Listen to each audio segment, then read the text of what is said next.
I am Nancy Singh, a proud student of this wonderful institution, and I'm honored to be your anchor for today. Today, we are privileged to have Naresh sir over here, who is the head for the Department of Chemistry of BN Mandal University. So please give him a round of applause. Apart from that, I would like to extend my grateful thanks to our respected principal, sir, and our HODs of the respective branches. Thank you so much, sir, for coming. Your presence really means a lot for us. Today is a very special day as we have come together to celebrate National Youth Day, or Yuva Divas. 12th of January marks the birth anniversary of a Hindu monk, a spiritual leader, and a great philosopher named Swami Vivekananda, a person who played a crucial role in shaping modern India. The Government of India officially declared it as National Youth Day in 1984, and since 1985, it has been celebrated across the country. The government's main aim is to make a better future for the country by motivating the youths through the way of their life and ideas of the Swami Vivekananda. So without further delay, let's start a program with lamp lightning. The lightning of a lamp removes darkness, ignorance, unhappiness, and spread the Almighty's grace and divine. I would like to request our Honorable Principal Sir, our Chief Guest, and Murlidhar Sir, Ajay Giri Sir, Mitlesh Sir, Akhilesh Sir, and Haq Sir to please come up on the stage for light lampening. I would like also call to Professor Manish Sir and Professor Kunal Sir to come on the stage and participate in the lightning event. Please, sir.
I would like to all dignitaries to please stay on the stage with a group photo, please. First of all, I would like to introduce our chief guest, Dr.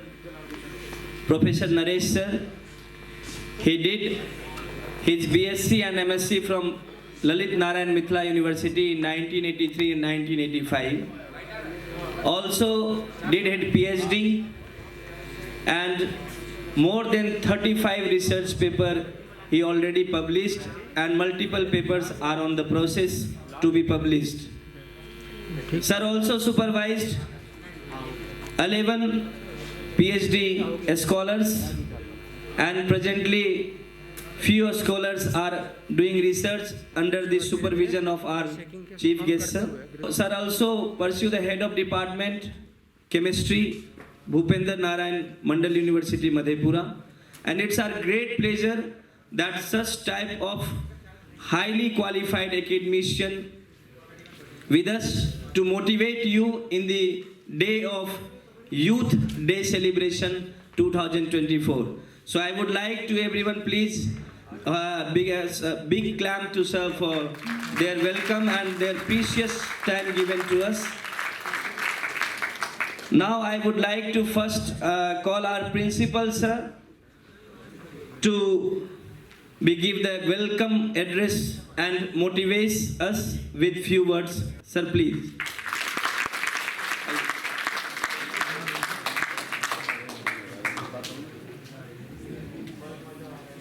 पहले तो मैं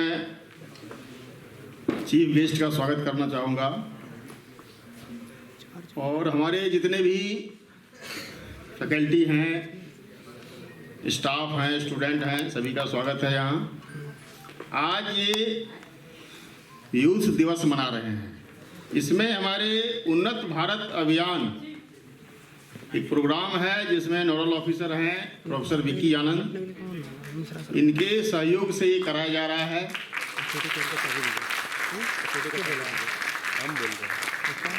कुछ दिनों से इनका काफ़ी प्रयास था कि इसे ऑर्गेनाइज कराया जाए।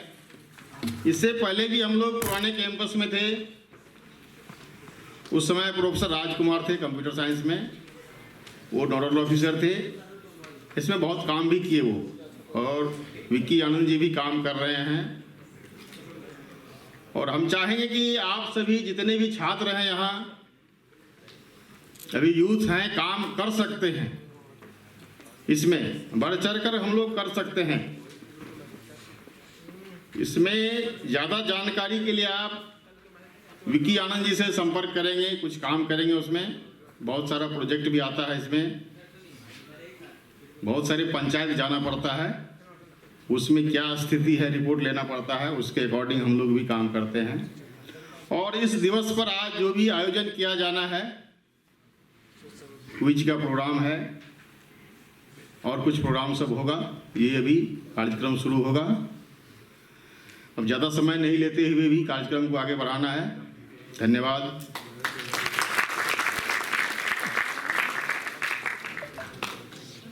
So now I would like to facilitate our chief guest. So I would like to request our principal sir to give a shawl to our chief guest, and the nodal officer of Unnat Bharat Abhiyan Professor Vicky Anand to give a plant to our chief guest. Please sir.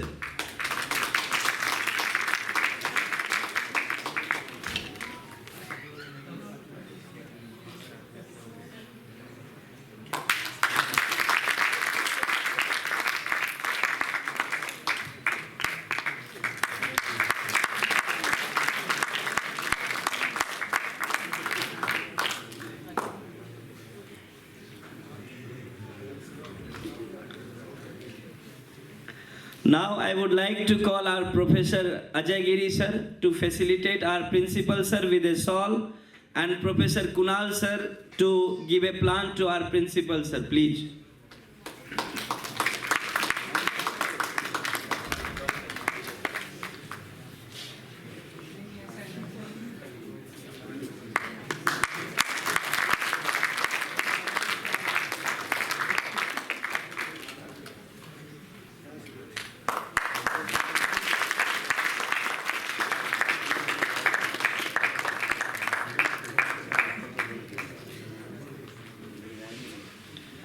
Thank you, sir.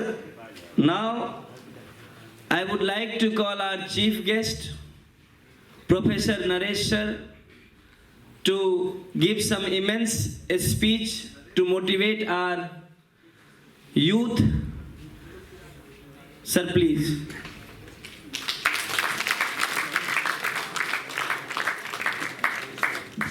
Thank you Hare Kishan जी।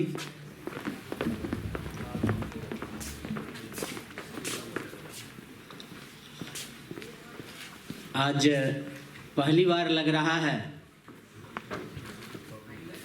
कि युवाओं के बीच हम लोग भी ऊर्जा से भर चुके हैं। सबसे पहले आप लोगों को 2024 नव वर्ष की बहुत बहुत शुभकामना।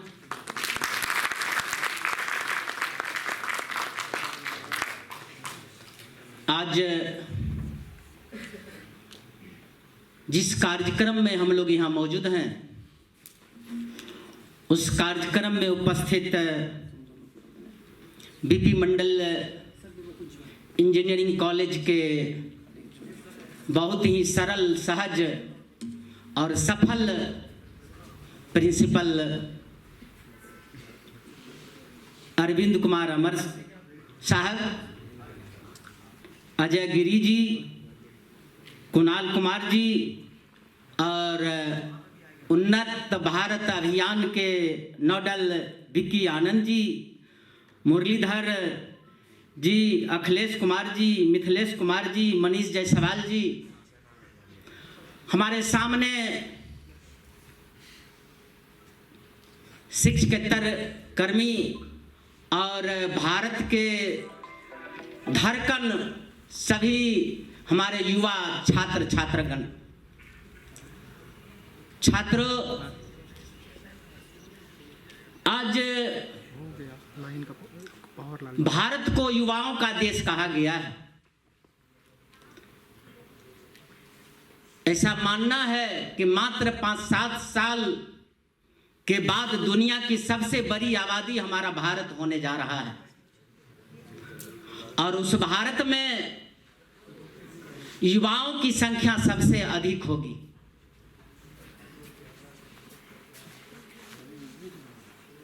और आज से लगभग 126-27 साल पूर्व स्वामी विवेकानंद जी के द्वारा जो फिलॉसफी दी गई थी, आज लगता है कि उस फिलॉसफी को दोहराने की आवश्यकता, उसको याद करने की आवश्यकता है। आज के तिथि में वह ज्यादा प्रासंगिक हो गया है। कहने के लिए हम लोगों ने राजनीतिक रूप से काफी आगे आया है, युवाओं को मौका दिया है,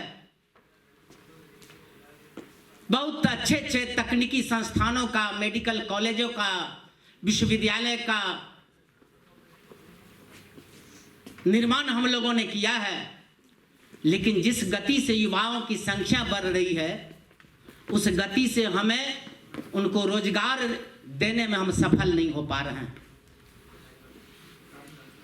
जिस युवाओं को रोजगार देने की बात हम करते हैं, उस युवाओं के रोजगार के लिए 127 साल पूर्व स्वामी विवेकानंद चिंतित हुए थे। उन्होंने चिंतन किया था और उस समय उनका जो फिलॉसफी है आज अधिक प्रासंगिक हो गया है। इसीलिए युवाओं को यह सोचने की आवश्यकता है, युवाओं पर ज्यादा भार आ गया है कि आप अपने लिए और अपनों के लिए कैसे आप रोजगार की तलाश करेंगे और कैसे उसका जीवन यापन और बेहतर और सेहतमंद भारत का निर्माण आप करेंगे। आज की जो स्थिति है, ये यों युग परिवर्तक इनको नहीं कहा गया। बहुत सारे फिलोसफर आए हैं भारत में भी और आ ही रहे हैं, लेकिन ये फिलोसफर ऐसे फिलोसफर में से जाने जाते हैं जिनके ऊपर, जिनके फिलोसफी पर लगता है कि आज का नया फिलोसफी इनका है, आज के लिए है और आने वाले 100 साल के बाद भी ये प्रासंगिक रहेंगे। इसीलिए इनकी महत्ता बनी हुई है। आदमी का ये जो मानव जीवन हम लोगों का है, उसको मूल रूप से हम लोग 3 भाग में बांटते हैं। एक बचपना होता है, एक युवावस्था होता है, एक बुढ़ापा होता है। बचपना केवल और केवल आत्मसमर्पण और जिज्ञासा के साथ उभरता है, जिसमें हम जिज्ञासा करते हैं। छोटे छोटे हमारे घर में जो बच्चे हैं साल भर का, 6 महीने का, उनकी जिज्ञासा को आप देखिए, वो भी पूछते हैं ये क्या है, ये क्या है, what is this, what is this, और उनको आप संतुष्ट करते हो। लेकिन युवा अवस्था आत्मसमर्पण और जिज्ञासा के साथ बेहतर शिक्षा प्राप्त करना और अपने देश को नए तकनीक से लैस करते हुए एक बेहतर समाज के निर्माण करने की जो जवाबदेही है, वह हमारे युवा अवस्था पर है। उनकी जवाबदेही सबसे अधिक है इस समाज में। बुढ़ापा के लिए बहुत कुछ नहीं कहा जा सकता। बुढ़ापा आप भी समझते हैं, आपके जो बूढ़े दादा दादी, नाना नानी, माँ बाप यदि बूढ़े हैं तो उनको आप समझ सकते हैं, उनके पास ऊर्जा का अभाव हो जाता है। इसीलिए हम युवाओं से अपील करते हैं कि आप युवा अपनों के लिए, अपने लिए, अपने देश के सेहत के लिए, आने वाले 100-200 साल के लिए ऐसे तकनीक का आप जो है आविष्कार करें, ऐसे तकनीक का प्रयोग करें कि आने वाले 100 साल के बाद भी लगे कि भारत युवा अवस्था में कभी था, जिसका अभी तक उसका प्रतिफल प्राप्त हो रहा है।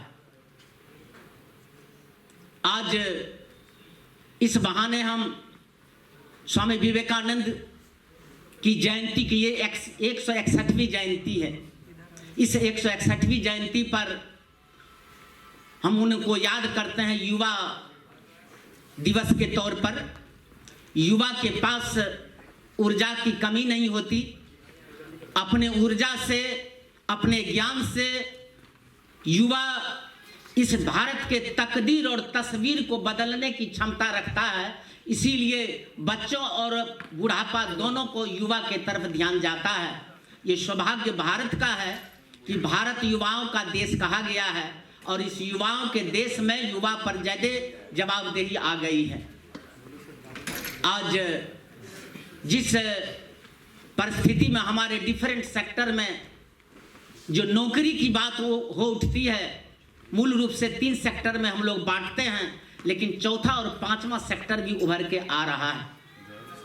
मैं अपील करता हूं अपने जितने भी हमारे सामने में युवा हैं कि 3 सेक्टर में जहां तक आप जा सकते हैं वहां तो आप जाएं ही, लेकिन आप इंजीनियरिंग को अपना एक आधार बनावें, एक ज्ञान का भंडार बनावें, और आपको ह्यूमन रिसोर्सेज के तौर पर खरीदा जाए, ह्यूमन रिसोर्सेज के तौर पर आपको कहीं ले जाया जाए, इसके काबिल आप बने, और जिससे कि हमारे देश की तकदीर और तस्वीर दोनों बदल सकती है।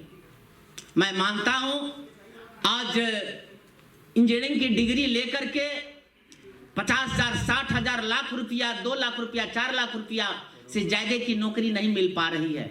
लेकिन आप इसी में से अधिकांश छात्र जो एलएन से कहीं से आए हुए हैं, दूसरे जगह से कोचिंग करके, तो वहाँ भी इंजीनियरिंग के जो छात्र रहे हैं, वहाँ जो टीचर के रूप में पढ़ा रहे हैं, उनको 5 लाख, 7 लाख, 10 लाख, करोड़ रुपया तक उनका पैकेज है।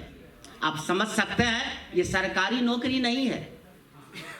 उनके पास ये ज्ञान है, उनके पास ये अवसर मिला उनको कि अपने किसी नौकरी, सरकारी नौकरी या प्राइवेट नौकरी को छोड़ करके अपने समाज के, अपने बच्चों को बनाने के लिए एक नया विधा का इजाद किया।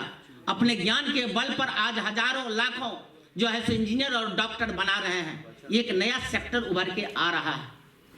इसीलिए आप लोगों से मेरी अपील है कि आप केवल अपने किताबी ज्ञान के ऊपर भी आप जाने का प्रयास करें, एक नए सेक्टर की तलाश करें जहां आप अपने को, अपने समाज के लिए, अपनों के लिए, अपने माँ बाप के लिए, अपने देश के लिए आप एक एसेट के तौर पर उभर के आए। ये युवा दिवस का आज की प्रासंगिकता सार्थक होगी। मैं मानता हूं कि आप में से सभी कोई किसी से कम नहीं है। निश्चित रूप से बिहार सरकार और भारत सरकार का जो डिफरेंट एजेंसी है, जिसको टेस्ट लेने के बाद आप यहाँ आए हैं, तो निश्चित रूप से आप में काबिलियत है, और इस काबिलियत को दिशा देने की आवश्यकता है, उसमें मेहनत करने की आवश्यकता है। और जो मेहनत करेंगे निश्चित रूप से जो है सो ऊपर के पंक्ति में बैठेंगे, और सरकार और समाज उसका हाथों हाथ एक बेहतर समाज में जो है सो एक बेहतर उनका जो उनके पास हुनर है, उस हुनर को पहचान करके उनका चुनाव करेंगे।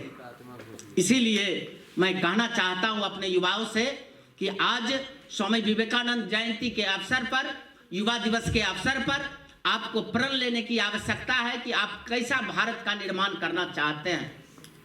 अभी मैं देख रहा था आपकी इस स्क्रीन पर पूरी कहानी जो है सो दिखाई जा रही थी। मैं बहुत डिटेल में नहीं जाना चाहता, आप सुन ही रहे थे, सुना भी होगा, देखा भी होगा, और सब कहीं ना कहीं इतना 14-15 साल आपने शिक्षा प्राप्त किया है, उसके डिफरेंट सोर्सेज से आप लोग को मालूम होगा कि कैसे विवेकानंद की आवश्यकता आज के देश में है। आज हमारा देश किस विवेकानंद जी की खोज कर रहे हैं। विवेकानंद जी को आप एक लाइन में यदि कहना चाहे, आज देश में देखेंगे जात के नाम पर, धर्म के नाम पर, संप्रदाय के नाम पर, क्षेत्र के नाम पर, देश के नाम पर कई भागों में बटा हुआ है, लेकिन आज उस स्वामी विवेकानंद की प्रासंगिकता जो है सो हम लोग को सार्थक करनी होगी, जहाँ ना कोई देश अलग अलग होगा, ना समाज अलग होगा, ना जात होगा, ना धर्म होगा, और आपको पढ़ने की आज़ादी होगी।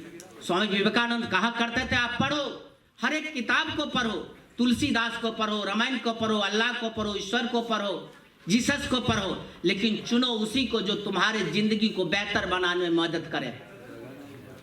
इसीलिए आपको केवल और केवल पढ़ना, आपको उसको समझना है।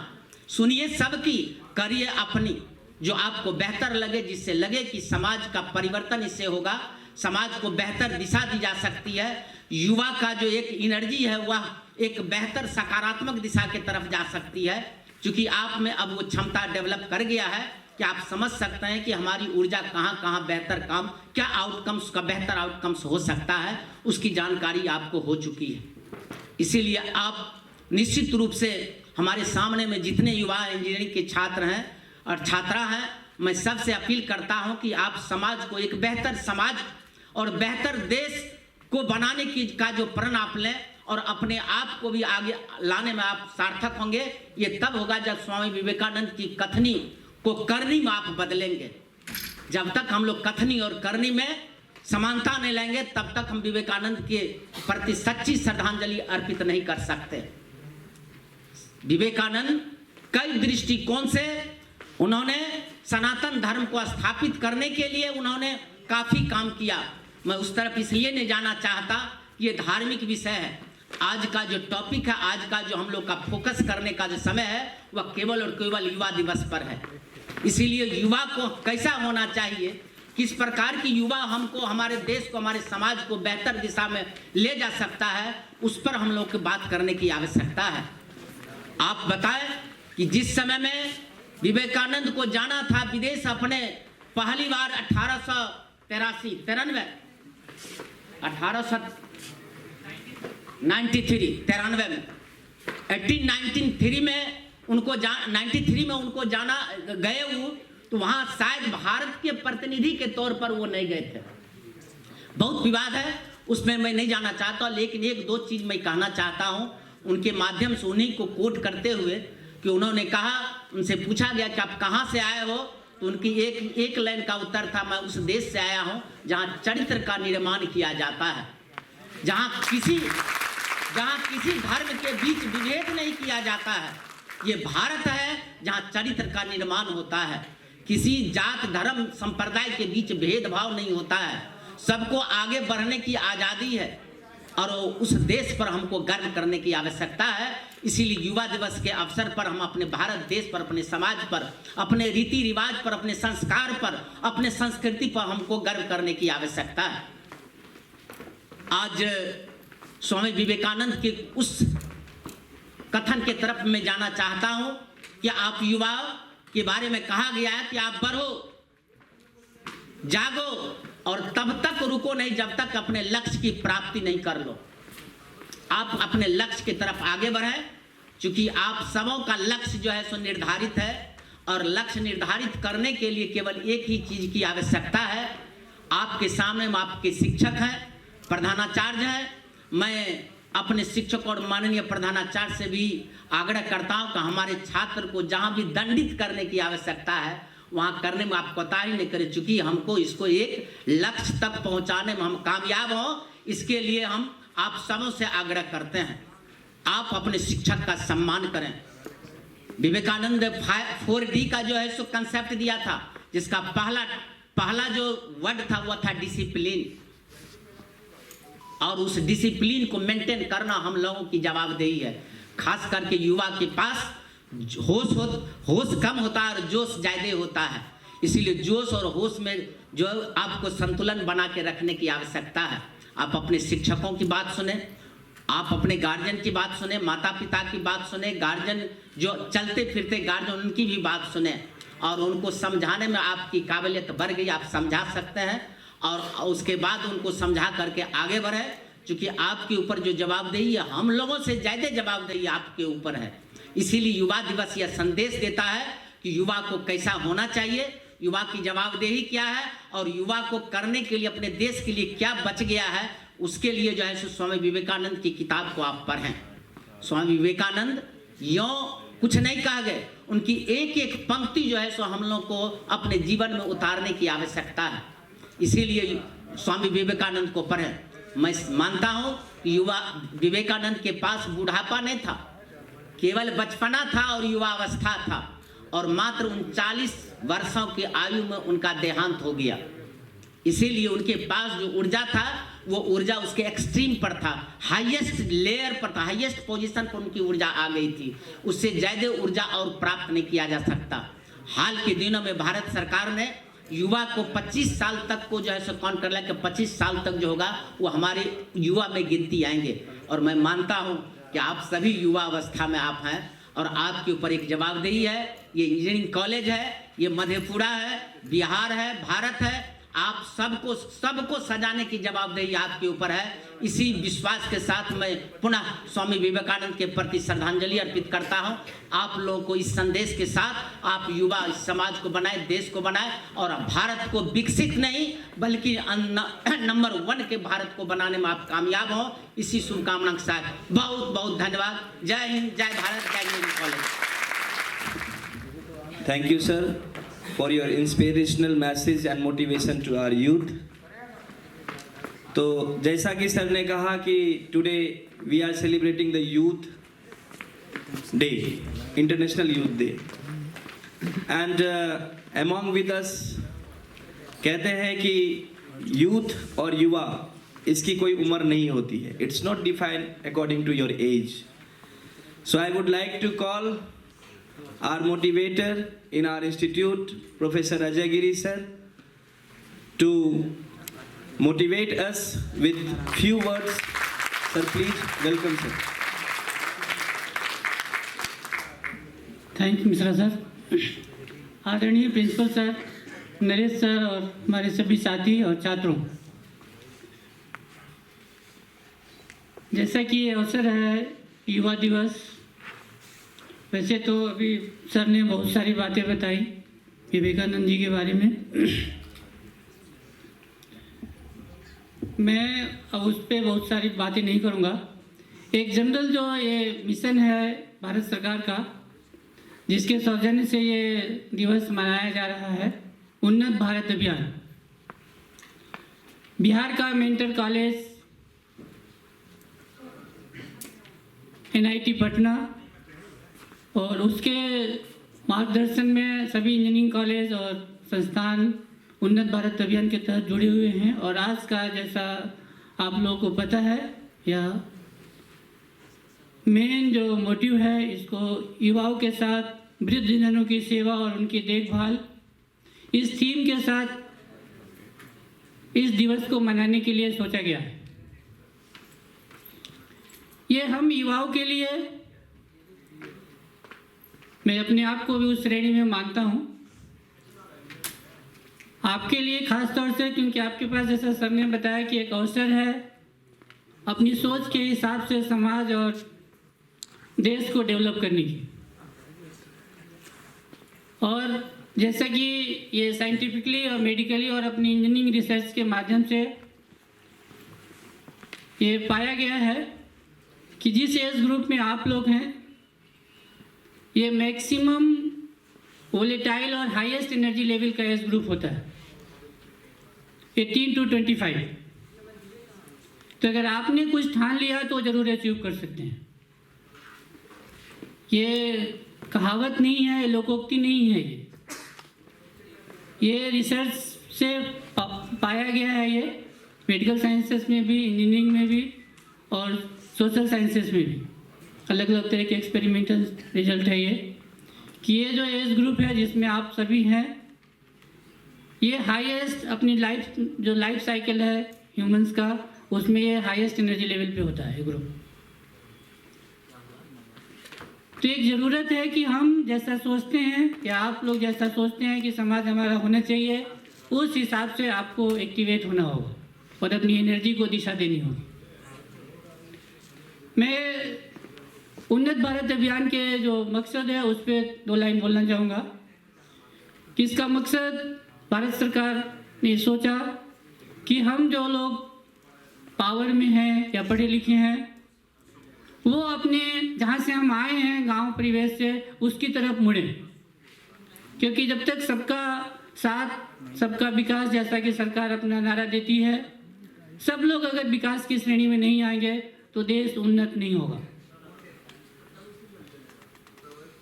तो ये हर साल का कुछ थीम होता है।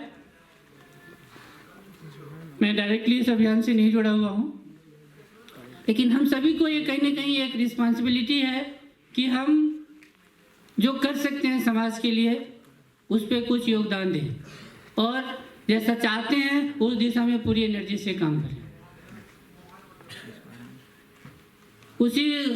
उसमें आज जैसा कि अपने नोडल ऑफिसर श्री विकी आनंद सर ने ऑर्गेनाइज किया है आप लोगों के माध्यम से, कि आज का जो मेन विषय है युवाओं के लिए कि आप अपने वृद्धजनों एल्डरली लोगों के लिए केयर कैसे कर सकते हैं, क्या समस्याएं हैं, क्या जागरूकता होनी चाहिए समाज में, हम उनकी स्थिति को कैसे बेहतर बना सकते हैं। तो उम्मीद करते हैं कि इस पर आप लोग या आपकी टीम, क्योंकि 3 टीमों को सिलेक्ट भी किया गया है, तो वो लोग कुछ उस पर प्रकाश डालेंगे या हम लोग उससे अवेयर होंगे। और आप सभी अपनी एनर्जी का अपने गोल के लिए, अपने मकसद के लिए, समाज के लिए यूज़ करेंगे, इस उम्मीद के साथ मैं अपने वाक्य को विराम देता हूँ। धन्यवाद। Thank you professor Giri sir. तो इस कार्यक्रम को हम आगे बढ़ाएंगे। इस उन्नत भारत अभियान के तहत हमारे संस्थान में 3 से 4 तरह के कार्यक्रम, 3 से 4 प्रकार के कार्यक्रम हमारे कोऑर्डिनेटर विक्की आनंद जी के द्वारा और जो हमारी इस उन्नत भारत अभियान के सदस्य हैं उनके द्वारा डिजाइन किया गया है, जिसमें सबसे पहले जैसा कि सर ने अभी थोड़ी देर पहले आप लोगों को बताया कि कॉमन डिस्कशन होगा issue of elderly people and activities by the youth in old age home. इसके बाद एक प्रेजेंटेशन होगा। इसके लिए हमारे छात्र उज्जवल एंकरिंग का काम करेंगे। Honorable Chief Guest Dr. Naresh Kumar sir, Honorable Principal sir, respected Dr. Ajay Giri sir, Professor Vicky Anand sir, and all the faculty members present here. Today I feel myself honored to be your anchor for this significant event on this occasion of 162th birth anniversary of Swami Vivekananda. My dear brothers and sisters, Ganga is not merely a river. Himalayas are not merely our mountains. And Hindutva is not merely a religion. On the same note, friends, I must say, I think we all agree with this statement that Swamiji was not merely a saint. He was, in a true sense, a spiritual leader, a great teacher, a patriotic Indian, and one of the best creation of Almighty, indeed. Swamiji used to say, "My name should not be made prominent. It is my ideas that I want to be realized, and we must remember that ideas come from vision and dreams, which in turn give rise to actions." In the words of Swami Vivekananda, you have to grow from inside out. None can teach you, none can make you spiritual. There is no other teacher but your own soul. Let these words inspire us as we embark on the journey of self-discovery and knowledge. Now, I would like to invite our team for their presentation and common discussion. I would like to call all the 3 teams. Please come on the stage and take your seat on the stage. In our jury members, first jury member is Professor Vicky Anand from Civil Engineering, Dr. Ajay Giri sir from Mechanical Engineering, Professor Kunal sir from Civil Engineering, Professor Muralidhar sir from CSE, and Dr. Kumar Neha Shivade from Chemistry Department. All the judges are requested to please put your eyes on all the group discussions and give them points. I'd like to start the group discussion. At the last, we will have a audience question answer also. So all the members in the auditorium are requested to please put your questions after the discussion with all the jury members. Start. So basically, old age is a phase in which a person's muscles and bones gets weak, and they won't be able to work properly. And when they don't able to work properly, then they get dependent on others. And because of this dependency, the youth of this generation gets irritated from them and they just avoid elder people. Now, the second challenge that the elderly people face in today's era is the financial crisis. When they get old or they become 60 plus, they won't be able to work in any of the organization. At that point of time, no companies hire such people and they have to face a lot of financial crisis. There is a loss of income and they won't be able to live their life happily. The pension that governments give them is not enough to live a happy life. The third thing and the very major issue that elderly people face is the elderly abuse. Elderly abuse is a term which the youth does to the elder people. They threaten them, they exploit them by giving such threats that if they don't sign the papers of their property, then they will kill them or they will don't allow them to stay at their home, which is, I think that it is quite unjustified. We should not do this with our parents and the elder people. Good afternoon, everyone. I am Kumar Shanu from Civil Branch. Today is the topic of issue of the elder peoples.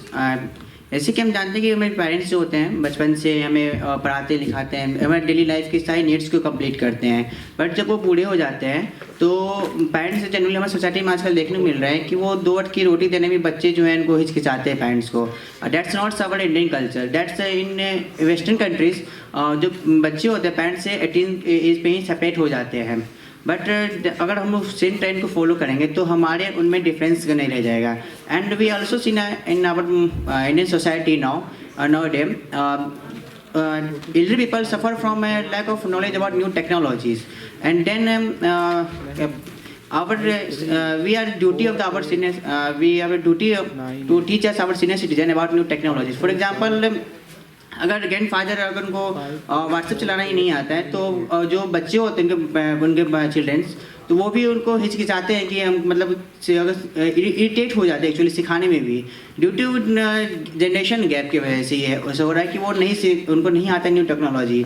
सो ऐसा जो जो joint family का जो culture है actually वो destroy हो रहा है यहाँ पे. एंड जो एल्डर पीपल है बहुत ज़्यादा ऐसा सफ़र कर रहे हैं.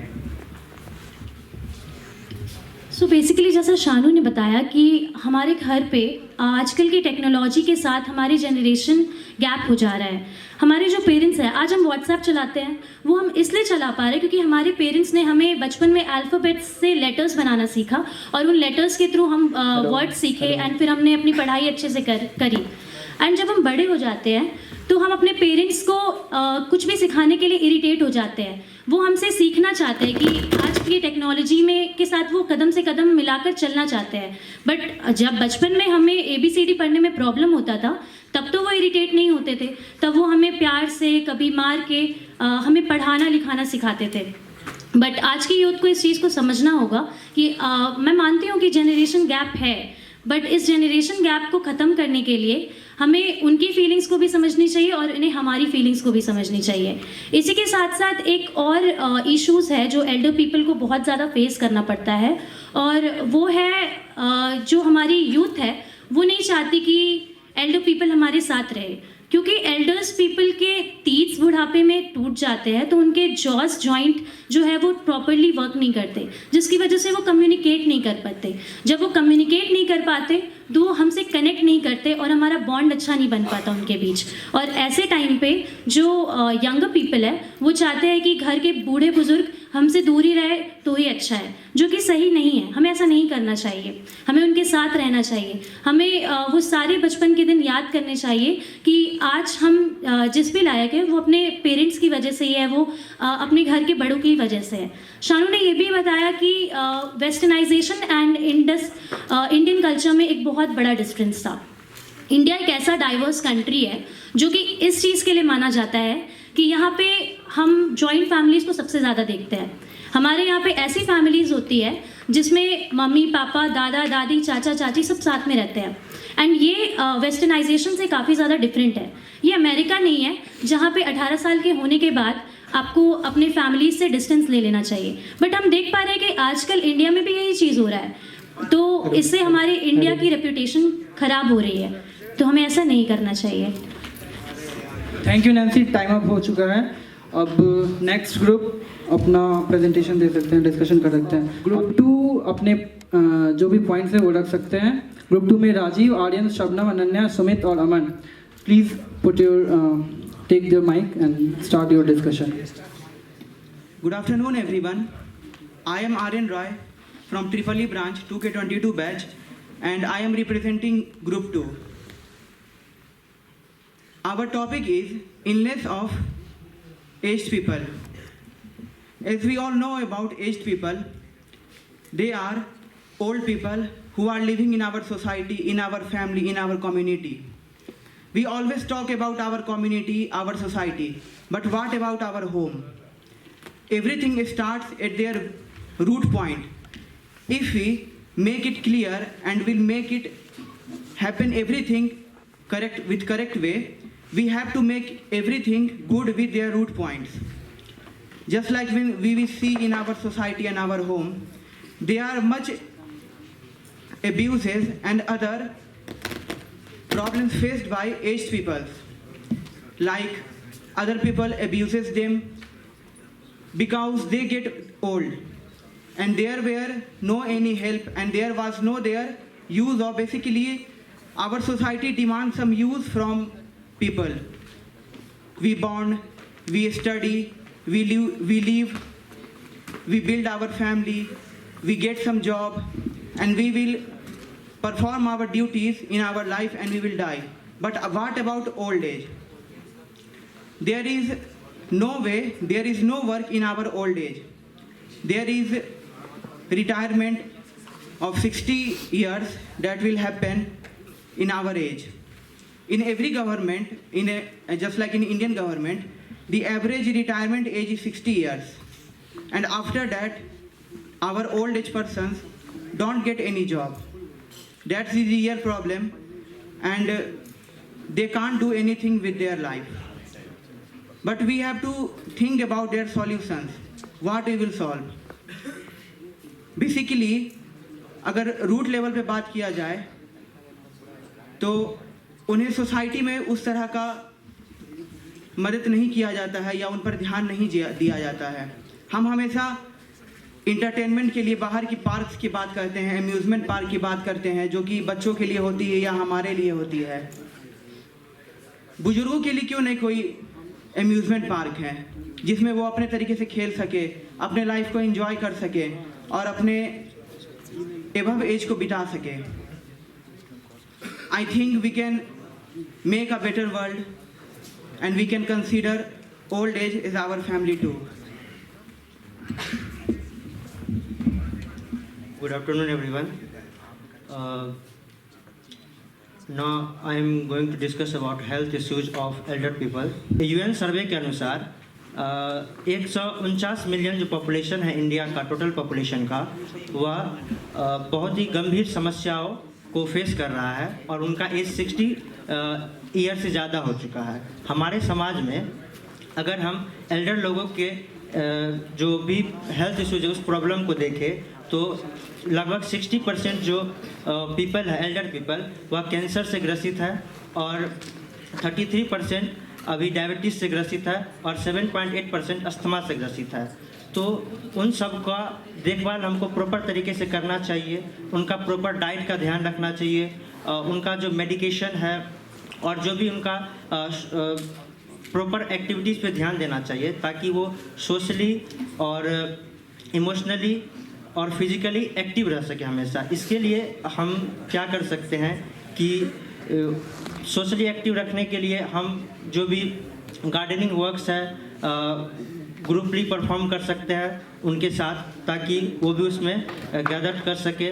उसके बाद जो हमको फिजिकली एक्टिव रखने के लिए योगा, डांसिंग क्लासेस वगैरह जा सकते हैं और जो हमारा सोशल एक्टिविटीज़ है उनको परफॉर्म कर सकते हैं।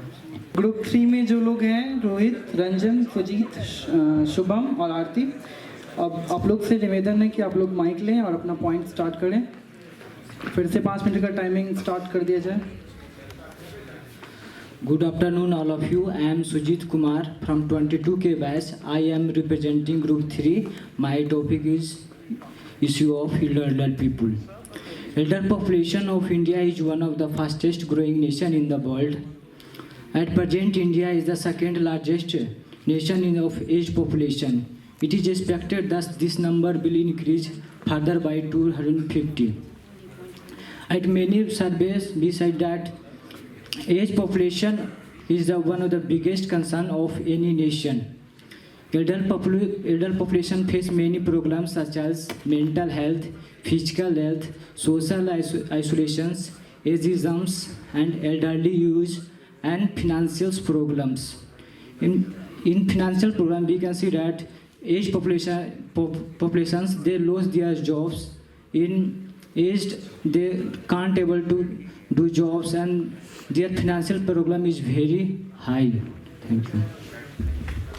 Good afternoon everyone, my self Rohit Patel, I am from group 3। आजकल जो हमारे बुजुर्गों के साथ समस्या हो रही है कि वो हमारे यूथ्स और बुजुर्गों के बीच एक काफ़ी गैप हो गया है। इस गैप के कारण समाज में बुजुर्गों को वो सम्मान नहीं मिल पाता है, वो इज्जत नहीं मिल पाता जो मिलना चाहिए। हमारे समाज में युवाओं और बुजुर्गों के बीच जो गैप है उसे भरने की ज़रूरत है कि हमारे जो पेरेंट्स हैं उसको सिखाने की ज़रूरत है कि जो हमारे दादा दादी है, जो हमारे समाज के बुजुर्ग लोग हैं, वो हमें गाइडेंस देंगे। अगर ऐसा हम बच्चों को लगता है, हम युवाओं को लगता है कि अरे बुजुर्ग है कोई काम के नहीं है, जो कि एक बहुत ही गलत सोच हमारे समाज के बीच फैल गई है, जिसे कि बदलने की ज़रूरत है कि बुजुर्गों के पास अनुभवों का तिजोरी है कि अगर हम बुजुर्ग के पास बैठेंगे तो उनके जीवन का अनुभव से काफ़ी कुछ सीख सकते हैं। इसलिए बुजुर्ग को बहुत सम्मान देने की ज़रूरत है और उनके अनुभवों से कुछ सीखने की ज़रूरत है। तो ये है। और दूसरा मैं ये कहना चाहूँगा कि अभी जो हमारे बुजुर्गों के साथ आर्थिक समस्या की काफ़ी दिक्कत हो रही है कि चाहे वो बुजुर्ग अपने युवा काल में अपने भले ही वो पहले पैसा कमाते हो लेकिन वो पैसा बचा नहीं पाते, इन कारण उनको काफ़ी दिक्कत होता है बुजुर्ग अवस्था में। तो मैं उसके लिए ये है कि जो हमारे जो बच्चे हैं, यूथ है, उन्हें समझना चाहिए कि हमारे पेरेंट्स ने हमें काफ़ी पढ़ाया लिखाया सिखाया है, तो उनके वृद्ध अवस्था में भी उनका ध्यान रखें। और बुजुर्गों के भी दायित्व बनता है कि पहले से ही अपने आने वाले बुढ़ापा से पहले अपने बुढ़ापे के लिए पैसे सेव करें। Hello everyone, my name is Aarti and my topic is like that issue with the older peoples. तो बेसिकली लाइफ के 3 स्टेज होते हैं, the childhood age, the younger age and the older age. Starting से life हम लोग जीते जीते older age में चले जाते हैं, बट हम लोग अपने लाइफ के जो फाइनेंशियल हम लोग का सिक्योरिटी रहता है उसको हम लोग चेक नहीं कर पाते। उसके साथ ओल्डर पीपल के साथ और भी बहुत सारे इश्यूज होते हैं, बैक द डोर बहुत सारे इश्यूज फैमिली के द्वारा भी होते हैं, राइट। तो सबसे पहले जो अब्यूज़ किया जाता है उन लोगों को, वो भी बहुत टाइप से अब्यूज़ किया जाता है। वो एक टाइप का नहीं होता है, जैसे फिजिकली उन लोगों को अब्यूज़ किया जाता है, उनके साथ बहुत ही ज़्यादा दुर्व्यवहार किया जाता है, एंड उनके साथ साइकोलॉजिकली भी बहुत ज़्यादा अब्यूज़ किया जाता है। तो सबसे पहले ये सारी चीज़ें जो हैं हमारे फैमिली से, इनिंग से ही स्टार्ट होती है। हम इन चीज़ों का ध्यान नहीं रखते हैं कि हमारे जो ओल्डर पीपल है उन लोगों को भी, वो भी कभी हमारे स्टेज में थे and they are facing their problem, and हम लोग भी इसी स्टेज में है, तो हम लोग को वो चीज़ें समझनी चाहिए। एंड उन लोगों को थोड़ा टाइम लगता है, टाइम के साथ उन लोग का मेंटली हेल्थ डिस्टर्ब हो जाता है, उन लोग का साइकोलॉजिकल प्रॉब्लम डिस्टर्ब, मेमोरी उन लोग का थोड़ा कम काम करने लगता है। तो ये भी प्रॉब्लम आता है कि जब बच्चे उन्हें बोलते हैं कि we are not expecting you, कि अब हम आपके साथ उतना ध्यान नहीं रख सकते, आपके साथ काम नहीं कर सकते, या हमारे पास इतना टाइम नहीं है कि हम आपके साथ ये सारी चीज़ें करें, आपको इतना टाइम दे। तो वो लोग सोचते हैं कि जब हम लोग एक छोटे से बच्चे को इतना बड़ा कर सकते हैं तो हम अपने लिए, खुद के लिए इस एज में भी कुछ कर सकते हैं। तो जब वो बाहर जाते हैं, in the term of educated people ये टर्म अलग हो जाता है, बट अनएजुकेटेड के लिए ये टर्म अलग हो जाता है। जो लोग एजुकेटेड रहते हैं उन लोग के लिए थोड़ा बहुत ठीक रहता है कि वो लोग ओल्डर एज में जाके या फिर ओल्डर होम में जाके अपना थोड़ा सा सेट कर लेते हैं कि यहाँ पे मेरे को फाइनेंशियली थोड़ा बहुत ठीक मिल सकता है। लेकिन जब अनएजुकेटेड पीपल की बात आती है तो वो लोग ये सारी चीज़ें अफोर्ड नहीं कर सकते हैं, और जब वो लोग प्राइवेट कंपनीज या फिर कहीं पे काम लेने के लिए जाते हैं तो वहाँ पे उनको वो चीज़ प्रोवाइड प्रोवाइड नहीं करा जाता है। क्यों? क्योंकि जो भी कंपनी कोई भी चल रही है तो वो अपना ग्रोथ देखेगी, राइट। तो वो ये चीज़ नहीं देखेगी कि मेरे को टाइम पे काम नहीं मिल रहा है या फिर हम इनको इनके हेल्प के लिए हम इनको प्रोवाइड कर दे, तो वो चीज़ थैंक यू आरती, आपका टाइम खत्म होता है। Thank you. अब 5 मिनट का हम लोग कंक्लूजन ले सकते हैं, तो स्टार्ट करते हैं ग्रुप 1 से। तो ग्रुप 1 को मैं रिक्वेस्ट करता हूँ कि माइक पास ऑन करेंगे। ओके, सो जैसा कि हमारे ग्रुप ने बताया था कि रिटायरमेंट फेज में आने के बाद लोगों को बहुत सारे लॉस ऑफ इनकम की वजह से प्रॉब्लम्स होता है। तो अगर हम इसको एजुकेशनल लेवल पे ही बच्चों को ये चीज़ सिखाए कि गवर्नमेंट ने बहुत सारे पेंशन स्कीम्स लागू किए हैं, बट बहुत सारे ओल्ड एज पीपल को इस स्कीम्स की अवेयरनेस ही नहीं होती है। तो अगर हम लार्ज नंबर के अमाउंट में अवेयरनेस फैलाए स्कीम्स के बारे में, तो शायद ओल्ड एज लोगों को प्रॉब्लम्स नहीं होगी।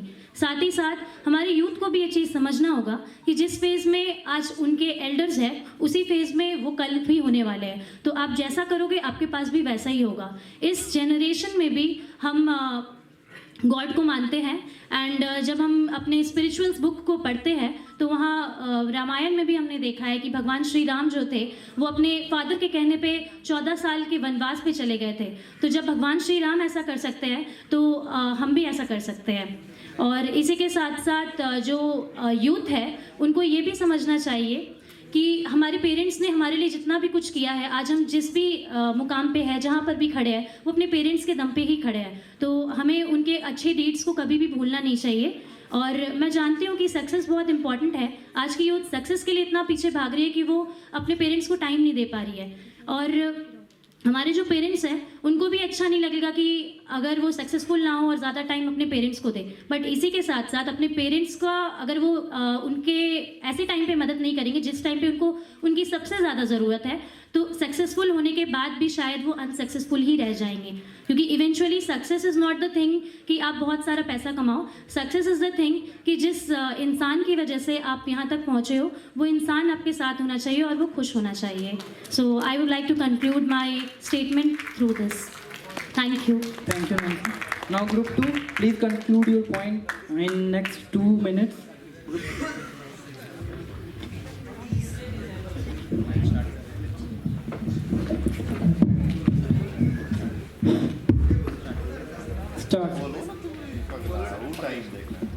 जैसा कि हमारे ग्रुप ने आप लोगों को बताया कि ओल्ड एज पीपल को काफ़ी सारे अब्यूज़ का सामना करना पड़ता है इलनेस के कारण और डिफरेंट सोसाइटी के कारण।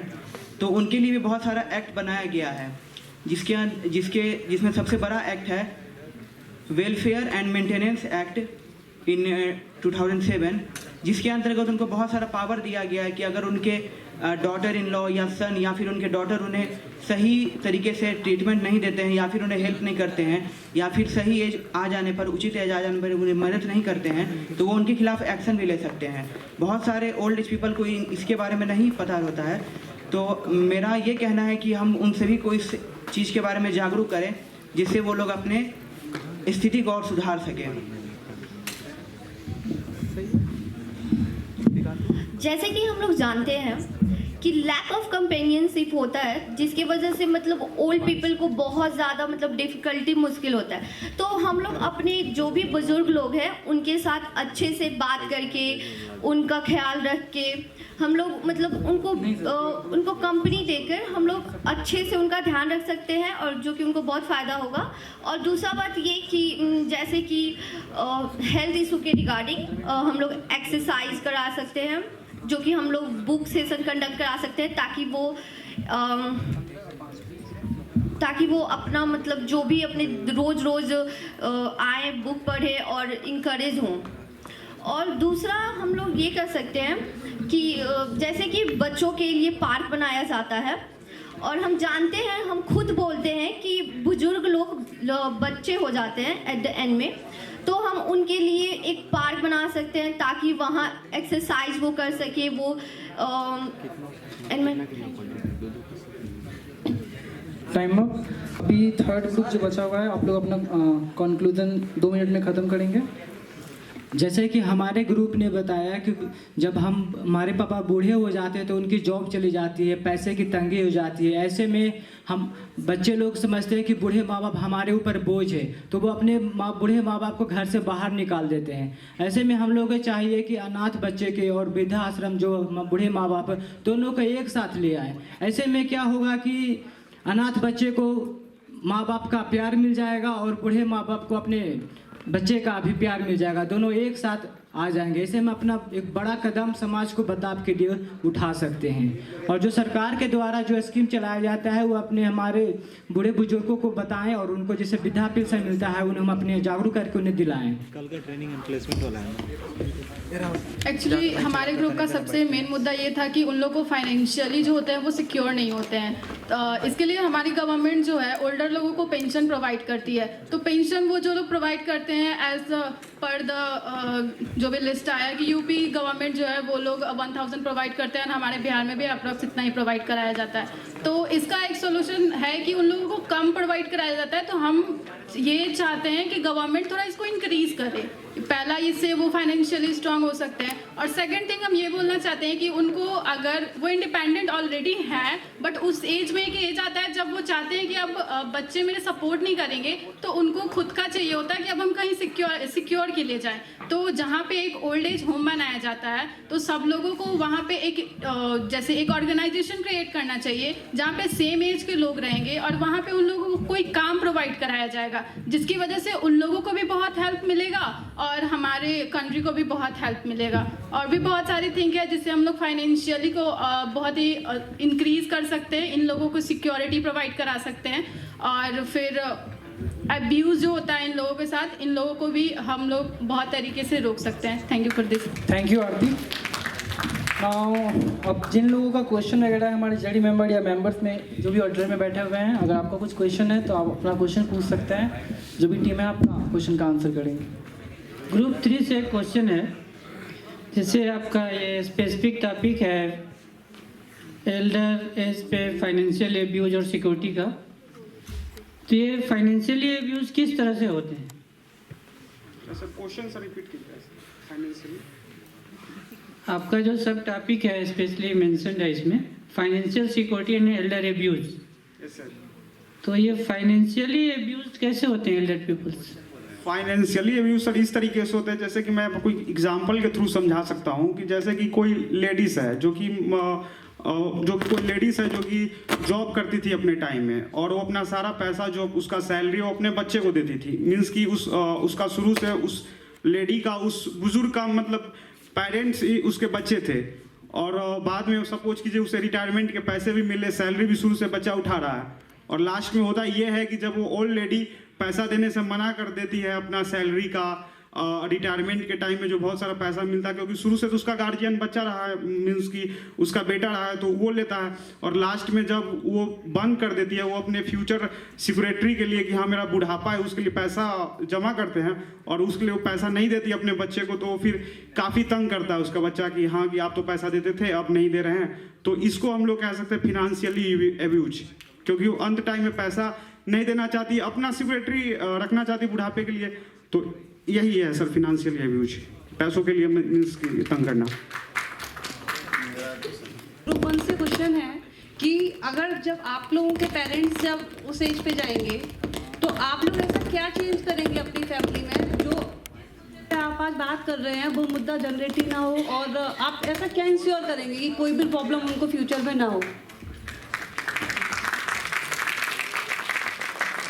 So basically first of all मुझे ऐसा लगता है कि हम कितने भी गवर्नमेंट स्कीम्स निकाल दें या कुछ भी कर ले, शुरुआत खुद से होनी चाहिए। और ये सारा चीज़ हमारी ग्रुप का भी एक मेन टॉपिक था, सब टॉपिक था सोशल एंड इमोशनल वेलबींग। सो अगर हम इमोशनली सोचें तो अगर रियल लाइफ में हम अपने पेरेंट्स से इमोशनली कनेक्टेड है तो हम उन्हें कभी भी नहीं छोड़ेंगे, और चाहे हम कितने भी आगे बढ़ जाए हम उनसे कभी आगे नहीं बढ़ सकते। हम कितने भी बेटर एजुकेशनल क्वालिफाई कर ले, बट हम ये जानते हैं कि हमारे पेरेंट्स सब कुछ जानते हैं, हमसे ज़्यादा वो जानते हैं, क्योंकि उनके पास एक्सपीरियंस है और पास्ट के एक्सपीरियंस की वजह से वो जो भी हमारे लिए फैसला लेंगे वो हमारे लिए और उनके लिए, दोनों के लिए सही होगा। सबसे पहली बात तो उन्हें कभी भी छोड़ना नहीं चाहिए। बहुत से लोग उन्हें ओल्ड एज होम में छोड़ देते हैं या घर से बाहर निकाल देते हैं। बहुत से लोगों को जब हम बड़े हो जाते हैं तो हमारी प्रायोरिटीज़ बदल जाती है, हमारे लाइफ में बहुत सारे न्यू लोग आ जाते हैं और उस टाइम पे हम अपने जीवन के पुराने लोगों को भूल जाते हैं। तो हमें अपनी प्रायोरिटीज़ एटलीस्ट पेरेंट्स के लिए तो कभी भी चेंज नहीं करनी चाहिए, क्योंकि आज हम जो कुछ भी है उनकी वजह से है। And money matters a lot. तो जब हम बड़े होते हैं हमारे खर्चे भी बढ़ने लग जाते हैं और हम अपने पेरेंट्स को उस टाइम पे, मैं देख पाती हूँ कि आज के जनरेशन में अपने पेरेंट्स को लोग बर्डन समझने लगते हैं, उनके नीड्स को फुलफ़िल नहीं कर पाते हैं। वो बात अलग है कि जब पेरेंट्स कमाते हैं तो वो अपने बच्चे की सारी नीड्स को फुलफ़िल करते हैं। वो कभी भी ये नहीं पूछते कि उन्हें ये क्यों चाहिए, क्या चाहिए, वो कहीं से भी अरेंज करके लाते हैं। बट यही पेरेंट्स जब बड़े हो जाते हैं तो बच्चों को उनको 2 वक्त की रोटी देना भी बर्डन लगता है। तो मुझे लगता है कि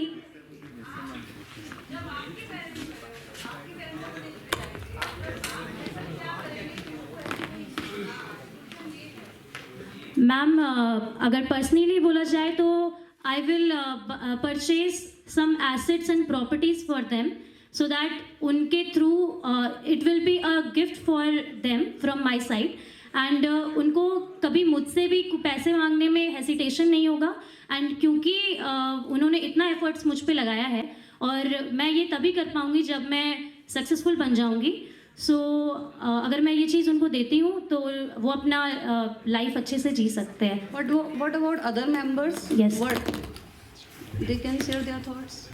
मैं एक्चुअली अगर मेरी पर्सनली मुझे पूछा जाए तो अगर पेरेंट्स हमारे सेक्रीफाइस करते हैं बचपन में, किसी कुछ भी हमको देते हैं, मतलब कि अगर फाइनेंशियल इशू भी होता है तो फिर भी वो सेक्रीफाइस करते हैं और उनको पे करते हैं हमको।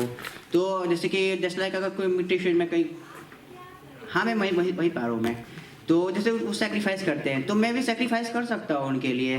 जैसे फॉर एग्जांपल अगर मैं कहीं जॉब कर रहा हूँ आउट ऑफ मधेपुरा, ठीक ना, अगर मैं पेरेंट्स यहाँ रह रहे हैं तो जो मैं जॉइंट फैमिली बारे में बोला था, अगर वो जॉइंट फैमिली कंप्लीट नहीं हो रहा है तो ये सेक्रीफाइस मैं भी कर सकता हूँ। ज़रूरी है कि जो आप एक बिजनेस करके भी फैमिली के साथ रह सकते हो। Thank you. ग्रुप 1 से मेरा क्वेश्चन है सर कि हम लोग तो जो उनकी समझदार हैं तो हम लोग अपने माँ बाप का सेवा कर सकते हैं और बखूबी इस जिम्मेदारी को निभाएंगे, पर यही बल्क मात्रा में पूरे देश को समझाना हो तो हम एक साथ इसको कैसे समझा सकते हैं? Thank you sir for your question. अगर हम पूरे देश को समझाना हो तो इसके लिए हम एक वो क्या कहते हैं आपकी क्या कुछ कल्चर इवेंट के थ्रू इसको समझा सकते हैं। फॉर एग्जांपल आप सोशल मीडिया की हेल्प ले सकते हैं, यूट्यूब की हेल्प, जो अभी इवेंट हम लोग कर रहे हैं यहाँ पे, अगर इसको हम यूट्यूब पे लाइव करेंगे तो बहुत सारे लोग देख सकते हैं एंड वो चीज़ को समझ सकते हैं कि इशू क्या है। हो सकता है बहुतों को पता भी नहीं होगा कि एल्डर लोगों के इशू क्या है। अगर ऐसा हम भी करते तो उससे बहुत लोगों के बीच में मैसेज फैलता है। हाँ ठीक है, छोटे लोगों के बीच, मतलब कम लोगों के बीच फैलता, लेकिन फैलता। तो अगर इस तरह की एक्टिविटी अगर हम करेंगे तो बहुत लोगों तक ये बात पहुँचेगा एंड सोसाइटी हमारा जो पहले था प्राचीन भारत जो महान कहलाता था फिर से वो बन सकता है। Thank you.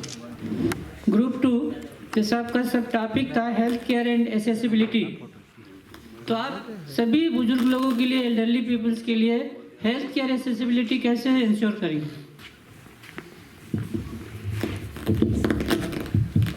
Thank you sir for your question.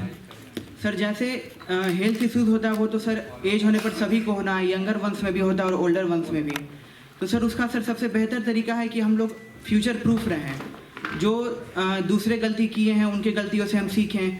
जैसे सर बहुत सारे इंश्योरेंस के बारे में हमें बताया जाता है, बहुत कोई अवेयर नहीं होते हैं या वो फाइनेंशियली उतने स्ट्रांग नहीं हो पाते जो उस चीज़ को फुलफिल नहीं कर पाते हैं। वहीं अगर हम लोग सर अभी से फ्यूचर के बारे में सोच के चले तो इंश्योरेंस ले सकते हैं और अपने लव्ड वंस को ओल्ड एज होने पर सिक्योर कर सकते हैं। क्योंकि सर इलनेस होने पर, किसी भी तरीके की बीमारी होने पर, जैसे बहुत सारी बीमारी होती है, डिमेंशिया, कैंसर, ETC जो भी उन्हें होता है, अर्थराइटिस, इस सब का सर इलाज के लिए सर वो इंश्योरेंस काम आ सकता है। सर यही मैम के भी क्वेश्चन का सर यही जवाब होगा, जो कि इंश्योरेंस से हम लोग उन लोगों को प्रोटेक्शन दे सकते हैं। In between, I would like to call our jury member, Professor Neha ma'am, to enlightening some few words regarding the youth festival, National Youth Festival. Please, ma'am. कहते हैं ना, जिंदगी में जैसा हीरो चुनोगे वैसे ही ख्वाहिश और चाह हो जाएगी। विवेकानंद को हृदय में बसाओगे तो जीवन की मुश्किलों की राह भी आसान हो जाएगी। आप सभी को राष्ट्रीय युवा दिवस की हार्दिक शुभकामनाएं। मैं अपने सम्मानित अतिथिगण नरेश सर का यहाँ स्वागत करती हूँ और जितने भी फैकल्टी मेंबर्स यहाँ बैठे हुए हैं सबका यहाँ स्वागत करती हूँ। आई नो बहुत बार वेलकम हो गया है, but this is from my side. Welcome sir. हम सब जानते हैं कि हम यहाँ पे नेशनल यूथ डे के टाइम पे आए हैं। आज 12 जनवरी विवेकानंद जी जयंती जो हम युवा दिवस के रूप में मना रहे हैं। हम बहुत ही लकी हैं कि हमें ये डे सेलिब्रेट करने का मौका मिल रहा है, क्योंकि लाइफ में हम देखते हैं तो कहीं ना कहीं बहुत सारे स्ट्रगल आते रहते हैं और हमें ज़रूरत होती है इस टाइप से मोटिवेट होने की, जो हमें टाइम टाइम पे ये बताता रहे कि ज़िंदगी उतनी भी कठिन नहीं है जितना हम अपने मन में बना लेते हैं। स्ट्रगल लाइफ में नहीं होते, वो हमारे मन में होते हैं। जब हम ये मान लेते हैं कि कोई भी चीज़ हमारे लिए कठिन है तो वो सच में कठिन हो जाती है, और जब हम उसे आसान समझते हैं तो वो आसान हो जाती है। और इन्हीं सब चीज़ों का जो मूल मंत्र, एक सलूशन जो हमें दिया, वो विवेकानंद जी ने दिया, और वो है ध्यान। कहते हैं कि चिंतन करो, चिंता नहीं, क्योंकि कमजोरी मृत्यु के बराबर होती है। जब आप ये मान लेते हैं कि आप कमजोर हैं, आप कुछ नहीं कर सकते, मतलब अब आप जीवित नहीं हैं। आपकी लाइफ में अगर कोई लक्ष्य नहीं है, मतलब अब आप जीवित नहीं हैं। मैं बहुत सारे स्टूडेंट को देखती हूँ, उनसे पूछती हूँ कि आपका क्या टारगेट है। इस स्टेज पे भी वो ये कहते हैं कि अभी तक डिसाइडेड नहीं है। अगर अभी तक आपने अपना लक्ष्य नहीं बनाया है तो कब बनाओगे? अगर आप इतनी लेट अपना लक्ष्य बनाओगे तो उस पर काम कब करोगे? इसका मतलब है कि आप बहुत पीछे चल रहे हैं। तो आज के दिन मैं वही बोलूँगी कि एक टारगेट तो लाइफ में होना चाहिए, क्योंकि अगर टारगेट बना के चलोगे तभी जिंदगी जियोगे। और जैसा कि इन्होंने एक बहुत सुंदर लाइन लिखी हुई है यहाँ पे, talk to yourself once a day, दिन में एक बार खुद से बात जरूर करो। अगर आप खुद से दिन में एक बार बात नहीं करोगे तो दुनिया के सबसे अच्छे इंसान से मुलाकात करना छोड़ दोगे। हम जनरली खुद को डिमोटिवेट कर देते हैं कि हम कुछ नहीं कर सकते, बल्कि सच्चाई ये है कि ब्रह्मांड की सारी शक्तियाँ हम ही के अंदर है, बस हमें उन्हें देखने की और समझने की ज़रूरत होती है। तो एक टारगेट फिक्स करो और अपनी पूरी शक्ति उसके लिए लगा दो, और तब तक मत रुको जब तक वो आप अचीव नहीं कर लो। उस दिन की खुशी देखना जिस दिन आप वो पा लोगे जो आप पाना चाहते हो ना, आपको लगेगा कि बस इससे अच्छा दिन अब है ही नहीं। So best of luck for all the students. Thank you very much. Good afternoon, everyone. First of all, I would like to thank everyone for staying here. Your presence really matters for us. So, as we all know that today we all have gathered here for the celebration of National Youth Day. But do we know that why are we celebrating this day? This day is actually celebrated as a mark of a Hindu monk, a great philosopher, Swami Vivekanand. Please change the slide. तो national youth day Swami Vivekananda ji के birthday के mark पर ही क्यों बनाया गया? तो इसी के साथ मैं आपको एक इंसिडेंट शेयर करना चाहूँगी। स्वामी विवेकानंद एक बहुत ही ग्रेट फिलोसोफर थे और एक स्पिरिचुअल को फॉलो करने वाले इंसान थे। एक बार की बात है, जब वो अमेरिका दौरे पे गए थे तो वहाँ पे उन्हें एक अमेरिकन मिले। अब जब अमेरिकन उनके पास आए तो उन्होंने स्वामी जी से कहा कि hello Swami ji, how are you? तो स्वामी जी ने जवाब देते हुआ कि मैं तो अच्छा हूँ, आप कैसे हो? तो इस पे अमेरिकन जो था वो कंफ्यूज हो गया। उसने सोचा कि शायद स्वामी जी को इंग्लिश बोलना नहीं आता होगा, इसलिए उन्होंने हिंदी में जवाब दिया।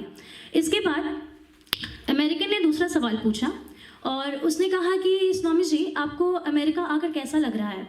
तो स्वामी जी ने कहा कि I am feeling very good over here. तो अब अमेरिकन और कंफ्यूज हो गया कि जब स्वामी जी को इंग्लिश हिंदी आती है तो वो लैंग्वेज को चेंज क्यों कर रहे हैं बार बार। तो उसने पूछा कि स्वामी जी, जब मैंने आपसे इंग्लिश में सवाल पूछा तो आप हिंदी में जवाब दे रहे थे, जब मैंने हिंदी में सवाल पूछा तो आप इंग्लिश में जवाब दे रहे हो, अब ऐसा क्यों कर रहे हो? तो इस पे स्वामी जी ने जो जवाब दिया उसको सुनकर अमेरिकन्स भी चौंक गए। स्वामी जी ने कहा कि जब आप मुझसे इंग्लिश में सवाल पूछ रहे थे तो आपने अपनी मातृभाषा को अहमियत दिया, और उस टाइम मैंने जवाब देते हुए अपनी मातृभाषा को अहमियत दिया।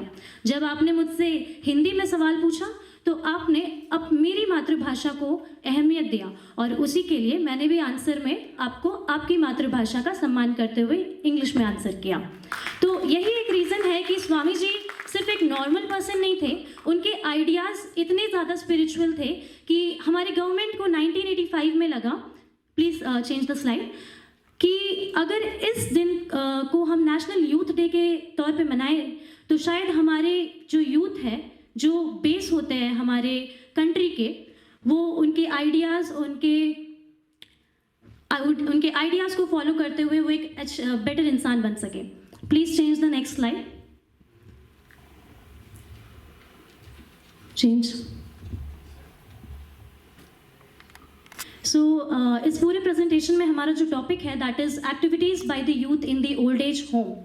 अब वैसे तो हमारे पेरेंट्स को या किसी भी एल्डर को ओल्ड एज होम में होना नहीं चाहिए, बट इवन अगर वो है किसी ना किसी मिसकंसेप्शन की वजह से या दुर्भाग्यशाली की वजह से, तो हम या हमारा यूथ उनके लिए ओल्ड एज होम में क्या कर सकता है। तो इस पूरे प्रेजेंटेशन में आज हम कवर करेंगे कि ओल्ड एज होम आखिर क्यों है, उनके स्टैट्स, एंड इस बारे में हम बात ही क्यों कर रहे हैं, उनके मेजर इश्यूज़ क्या है, इस पर हम लोग क्या सोल्यूशन निकाल सकते हैं, and the conclusion. Please change the next slide. Hello. Old age, a brutal truth. हम सभी ये जानते हैं कि एक ना एक दिन इस फेज़ में हम सभी को आना है। इस फेज़ को हम कभी भी स्किप नहीं कर सकते हैं, लेकिन ये फेज़ क्या एक ब्लेसिंग है या कर्स है? आज के डेट में तो ये एक कर्स ही है, क्योंकि बहुत सारे ऐसे पीपल हैं जो ओल्ड एज में आने के बाद बहुत कुछ सफ़र कर रहे हैं। इवन हमने ऐसे भी लोग देखे हैं जिन्होंने इंडस्ट्रीज़ में 50-60 साल बहुत अच्छे से काम किया, and after getting the retirement उनको बहुत कुछ फेस करना पड़ रहा है अपने बच्चों की वजह से और अपनी फैमिली मेम्बर्स की वजह से। तो मुझे ऐसा लगता है कि शायद ये एक कर्स है, बट अगर देखा जाए तो ये एक ब्लेसिंग है, क्योंकि ये एक ऐसा स्टेज है आपकी लाइफ का जहाँ पे आप अपने पूरे लाइफ के एक्सपीरियंस को देख पाते हो। अब next, change the next.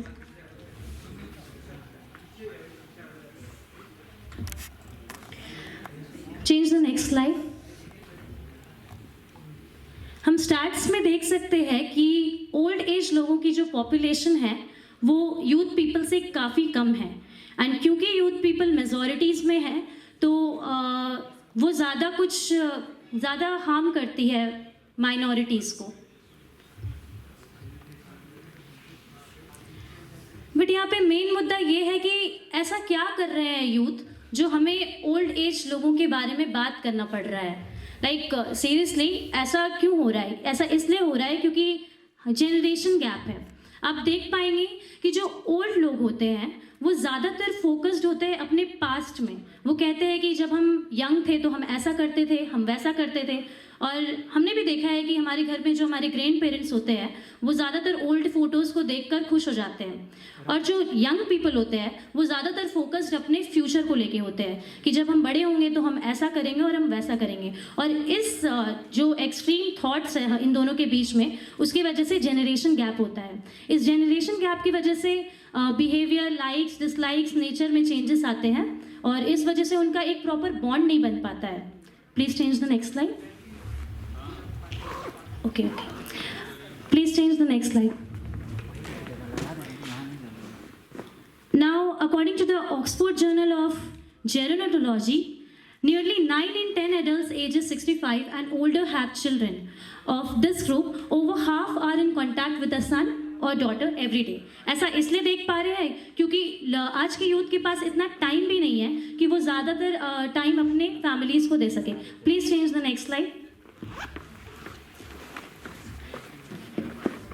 Now I would like to call Shanu to continue.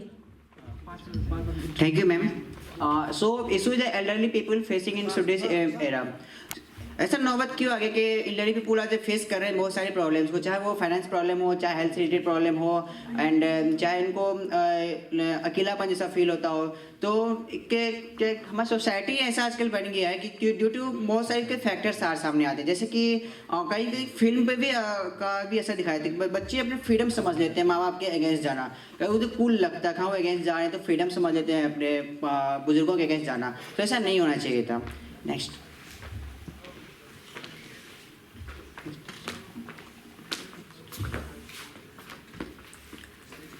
Youth activities in old age home.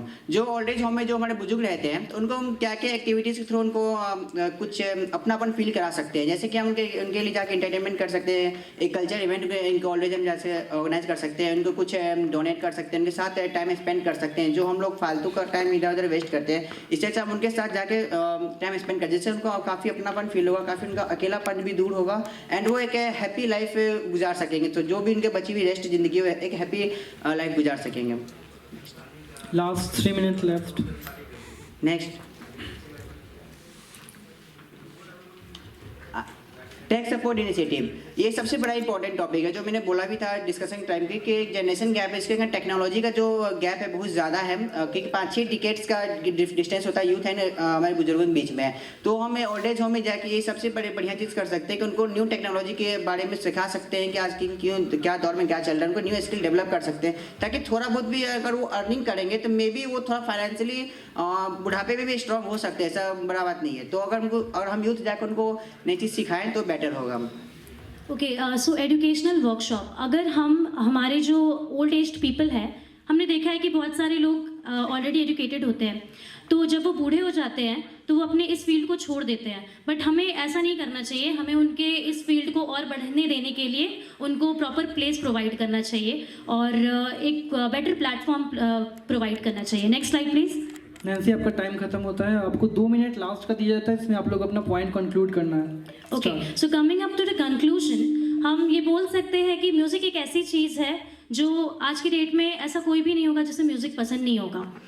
और जब आप म्यूज़िक सुनते हो तो आप कितने भी सैड हो आपको अच्छा फील होता है, ये आपकी हेल्थ के लिए भी बहुत सही है। Please move the slide to the conclusion. It's okay. So basically मैं यही कंक्लूड करना चाहूँगी कि अगर हम अपने पेरेंट्स को मैंने पहले भी ये चीज़ कहा है, it's okay, please move the slide to the conclusion part. वैसे तो हमारे पेरेंट्स को ओल्ड एज में होना नहीं, ओल्ड एज होम्स में होना नहीं चाहिए, बट इवन अगर वो वहाँ है तो ओल्ड एज होम्स में अगर हम लोग म्यूज़िकल इवेंट्स कराए, वर्कशॉप्स कराए, टेक्निकल इवेंट्स कराए जिसमें वो बहुत अच्छे हैं, तो शायद उनको भी अच्छा फील होगा और बहुत सारे हेल्थ इश्यूज़ उनके वैसे भी ख़त्म हो जाएंगे अगर वो योगा और मेडिटेशन करें तो।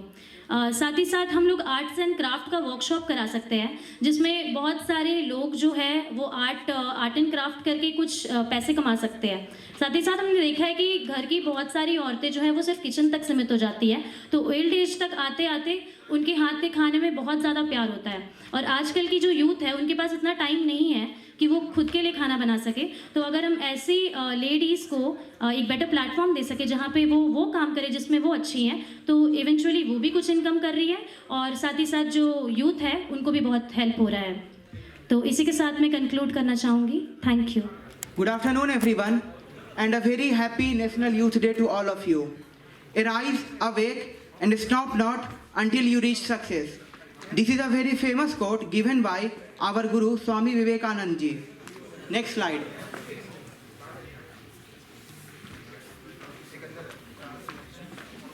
Today we are celebrating National Youth Day. But why? Because on 12th January 1863, our Guru Swami Vivekanand ji was born. To honor them, we are celebrating National Youth Day for their birth anniversary. Next, but why we are celebrating National Youth Day? Why Youth Day? Because they believed in our youth. They were fully believed that this country's young blood will make this country great again. Youth is the time of life when one is young. The word youth can also mean the time between the childhood and the adulthood. The United Nations define youth as the person between the age of roughly 15 and 24. What are aged people? They are old people. Old is the range of ages for person nearing and surpassing life expectancy. People of old age are also referred to as old people, elderly and elders, senior citizens. Next slide. What are the importance of aged people in our life? They are ideal mentors. As you can see, they provide different point of view to us. They help with us and care. Parenting and guidance are the most important thing they provide to us. They preserve the traditional and cultural values in us. They are like preservers of our culture. Next slide. What are the biggest challenges and problems for elderly people in our society? There are problems and solutions, but what they need are mentioned here. Failing health, we can help them with health insurance and something so that they would get good health in their right time. We can help them with economic security. When they become old age, they become isolated. So we can care them and give them protection, reassurance and provide them self-confidence and the respect that they lost in the phase of time. आप सभी लोग थोड़ा ध्यान दीजिए और अपने मानस पटल पर पड़ी हुई उन बेड़ियों को झंझोर कर उनसे एक सवाल पूछिए, क्या ये जो समाज में हो रहा है, क्या ये सही है? नहीं, ये बिल्कुल सही नहीं है। क्या यही हमारे पूर्वजों ने या हमने हमारे उज्जवल भारत के भविष्य के लिए देखा था? जी बिल्कुल नहीं। इसे हम कैसे बदल सकते हैं? इसे हम मिलकर ही बदल सकते हैं। Good afternoon everyone. The next is ageing the Indian scenario. तो यूनाइटेड नेशन पॉपुलेशन रिपोर्ट के अनुसार लगभग 149 मिलियन पॉपुलेशन जो कि टोटल इंडिया के पॉपुलेशन के हैं वह 60 ईयर प्लस पॉपुलेशन में आते हैं, जो कि टोटल पॉपुलेशन का 10.5% है और आगे बढ़कर यह 2050 तक में इसका दोगुना हो जाएगा, लगभग 20.8%। और यह अनुमान है कि 21st सेंचुरी के अंत तक यह परसेंटाइल बढ़कर 36% हो जाएगा। इस कारण से हमें अपने सीनियर सिटीजन्स का हेल्थ का और भी ख्याल रखना चाहिए। ये यूएन पॉपुलेशन का रिपोर्ट है जिसके अनुसार जो ग्रोथ हो रहा है एल्डर पीपल का उसको दर्शाया गया है। इसमें यह दिखाया गया है कि 1981 से 1991 तक जो पॉपुलेशन का ग्रोथ था ओल्डर पीपल का वह 31.3% था, जो कि अभी 21 to 31 तक बढ़कर 40.6% तक चला जाएगा और ग्रोथ रेट इसका बहुत हाई हो चुका है, जो कि ये शो करता है कि हमें अपने एल्डर पॉपुलेशन का ख्याल और भी अधिक अच्छे से रखना चाहिए, क्योंकि आने वाले आगे के डेज में एल्डर पॉपुलेशन की संख्या वर्ल्ड और इंडियन पॉपुलेशन के हिसाब से बढ़ते जाएगा। Next, now I would like to call my co team member Aman Kumar to introduce. Good afternoon everyone. Now the activities by the youth for the aged at home. जो क्या क्या एक्टिविटीज़ है हम लोग यूथ के जो बुजुर्ग लोग हैं उनके कर सकते हैं, उनके लिए next slide please. Next slide. ये importance of engaging the elderly in activities. हम लोग इमोशनली वेलबिंग कर सकते हैं। उनकी इमोशनली वेलबिंग करने से क्या हो जाता है, उनकी लोनलीनेस नहीं आएंगे और उनको डिफर कर सकते हैं, उनकी डिप्रेशन जाने की समस्या खत्म हो सकती है। और फिजिकल हेल्थ है उनके लिए हम लोग रेगुलर योगा कर सकते हैं, मेडिटेशन कर सकते हैं, जिससे हम लोग मेंटली और फिजिकली फिट होंगे। और सोशल कनेक्शन उन लोग पार्टिसिपेट करेंगे सोशल कनेक्शन में, जिससे उन लोग का रिड्यूस होगा, आइसोलेशन का होगा रिड्यूस और अपॉर्चुनिटीज मिलेगी और एक वेल्थ एक अच्छा इन्वायरमेंट मिलेगा जिससे वो अच्छा फील करेंगे। Next slide please.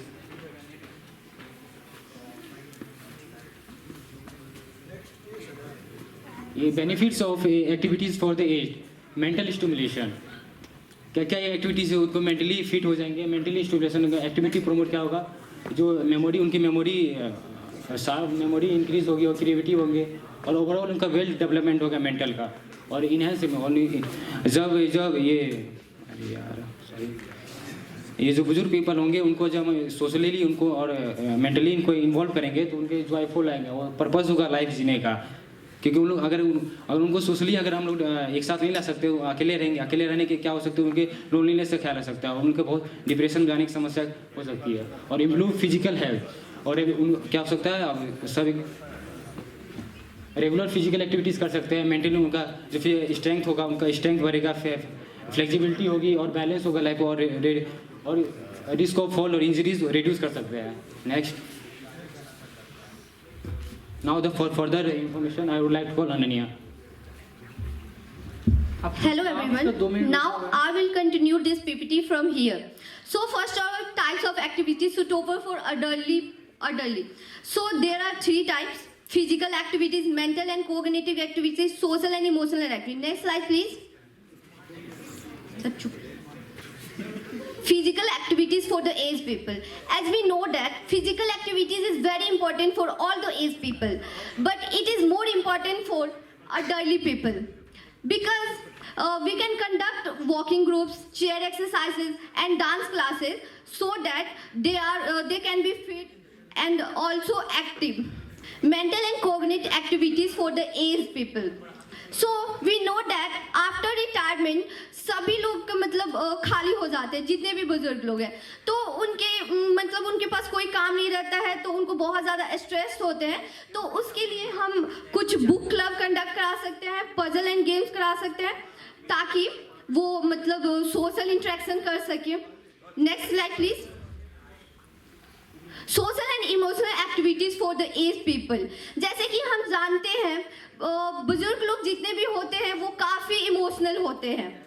सो हम लोग उनका रिमाइंडिंग सेशन करा सकते हैं, जिसमें कि वो अपना जो भी पास्ट में हुआ उसको आमने सामने किसी से शेयर करके, और फिर हम लोग गार्डनिंग क्लब्स करा सकते हैं ताकि वो बिजी रहे।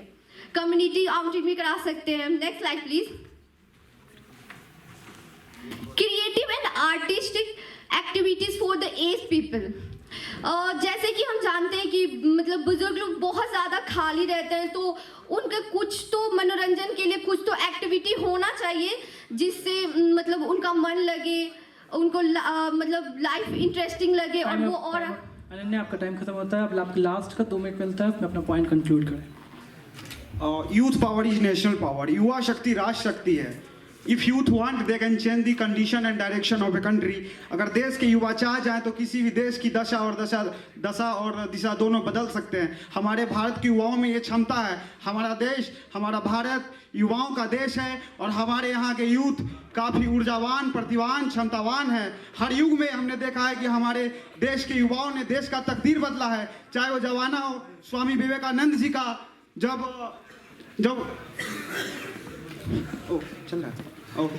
चाहे वो जमाना हो स्वामी विवेकानंद जी का, जब उन्होंने पूरे विश्व में भारतीय संस्कृति, हिंदुत्व का डंका बजाया था, या वो जमाना हो भारतीय आज़ादी का, जो हमारे देश के सुखदेव सिंह, शहीद भगत सिंह जैसे तमाम लाखों हजारों युवाओं ने इस देश को अंग्रेजों के चंगुल से छुड़ाया। चाहे वो जमाना हो आज का, जब हमारे भारत देश के युवा पूरे विश्व में टेक्नोलॉजी के मामले में डंका बजा रहा है। अभी हाल ही में कुछ दिन पहले एक न्यूज आया था कि हमारे बिहार के युवा ने गूगल को हैक कर लिया। सोचिए कि हमारे बिहार के युवाओं में कितनी क्षमताएं हैं। अभी देश के जितने बड़े बड़े गूगल, माइक्रोसॉफ्ट के सीईओ हमारे बिहार से ही होते हैं, हमारे युवा ही होते हैं। Next slide please. Fund rise for the helpful people. हमारा जो था fund rise for the helpful people, कि हमारे जो युवा हैं वो फंड राइज करके समाज को काफ़ी मदद कर सकते हैं। समाज बात अगर आज़ादी के वक्त भी की जाए तो हमारे युवा ही थे जो फंड राइज करके गोली बारूद खरीदते थे, तमाम टाइप के एक्टिविटीज़ को रन करते थे।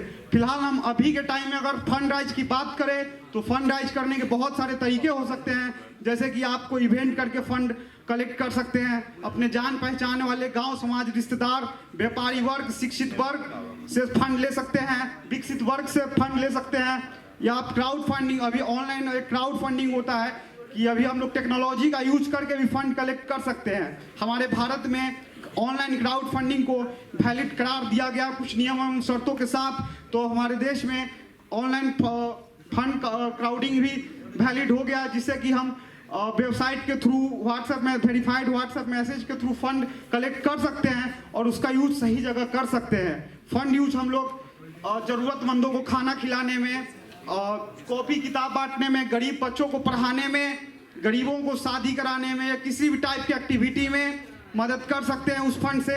हमें अपने Good evening, respected principal sir, chief guest, HODs of all department, lab assistant, faculties, and my dear students, and my batchmate and seniors as well as. I stand you before today the immense joy and gratitude as we wrap up the National Youth Workshop organized under the Unnat Bharat Abhiyan. In collaboration with NIT Patna, it gives me a great pleasure to extend my heartfelt thanks to each and every individual who contributed to the success of this program. First and foremost, I would like to express our deepest gratitude to our patron, Professor Arvind Kumar Amar, our principal sir. His enduring support and guidance help us in making this event successful. A special word of thanks is due to our chief guest, Dr. Naresh Kumar from BN Mandal University for gracing us with his presence and sharing his valuable insights. Your presence added immense value to our workshop. We are truly honored to have with you. To us, our sincere appreciation goes to Professor Ajay sir, our chief speaker, for the enlightening us with your knowledge and expertise. Your words have inspired our youths and set the tone of an enriching experience. The success of any event also depends on the dedication of the organizing team. I extend my gratitude to the member of Judge Committee, Professor Ajay sir, Professor Kunal sir, Professor Neha Sibre ma'am, Professor Murlidhar sir. Your evaluation and feedback have played a vital role in shaping outcomes of this program. A heartfelt thank you goes to our coordinators, Aman Kumar Pathak, for their tireless efforts in ensuring the smooth execution of the program. Their organizational skills have been invaluable. Our anchors, Professor Hare Krishna Misra sir, Nancy and Ujjwal, have kept the audience engaged and the atmosphere lively. Thank you all and keep it all. Thank you. मैं मंच पे आमंत्रित करना चाहूँगा professor Muralidhar sir को, हमारे chief guest doctor Naresh sir को और मनीष जायसवाल सर को फॉर मेडल और सर्टिफिकेट प्रोवाइड करेंगे सभी पार्टिसिपेंट्स को। उसके बाद रेडी रहेंगे चंद्रकांता, विवेक कुमार, नैन्सी सिंह, कुमार सानू। अगले चंद्रकांता को सर्टिफिकेट और मेडल प्रोवाइड करेंगे हमारे chief guest doctor Naresh sir और मनीष जायसवाल सर।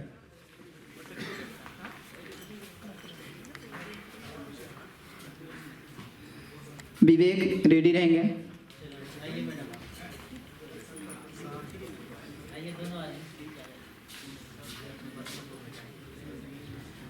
इसके बाद दूसरे ग्रुप रेडी रहेंगे जिनमें है राजीव कुमार, आर्यन रॉय, शबनम कुमारी, अनन्या कुमारी, सुमित कुमार, अमन कुमार।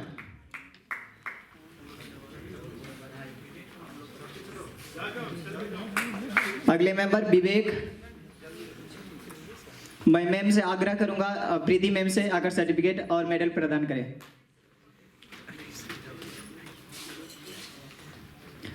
नैन्सी सिंह को अजय गिरी सर और Bhavesh sir certificate and medal प्रदान करेंगे।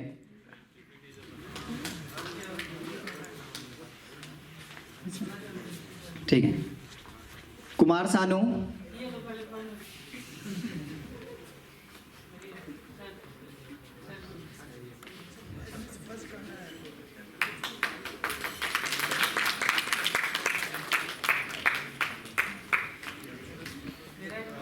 मैं ग्रुप 2 के मेंबर से आग्रह करूंगा कि वो स्टेज पे आए अपनी टीम के साथ।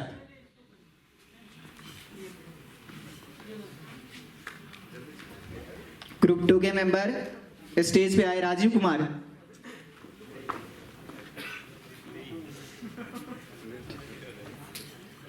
ठीक है। शबनम कुमारी को सर्टिफिकेट और मेडल प्रदान करेंगे हमारे नोडल ऑफिसर विक्की आनंद सर और नेहा मैम। अनन्या कुमारी को मेडल और सर्टिफिकेट प्रदान करेंगे पंकज सर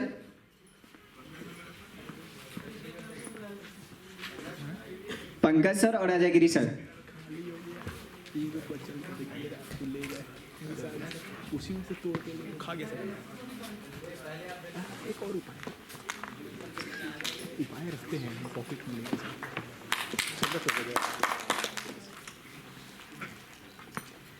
नेक्स्ट कैंडिडेट है अमान।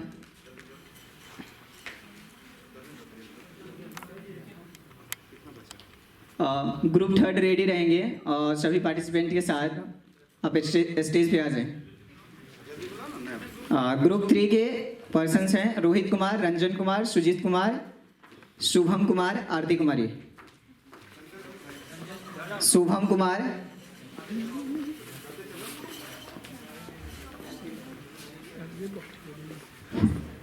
आरती कुमारी को प्रीति मैम और मनीष सर सर्टिफिकेट और मेडल प्रदान करेंगे।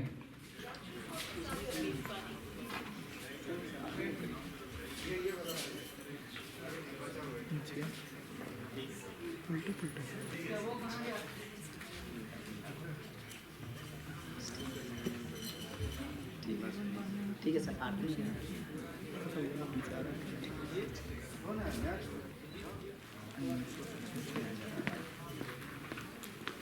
शुभम को सर्टिफिकेट और मेडल मनीष जायसवाल सर ही प्रदान करेंगे और विक्की सर।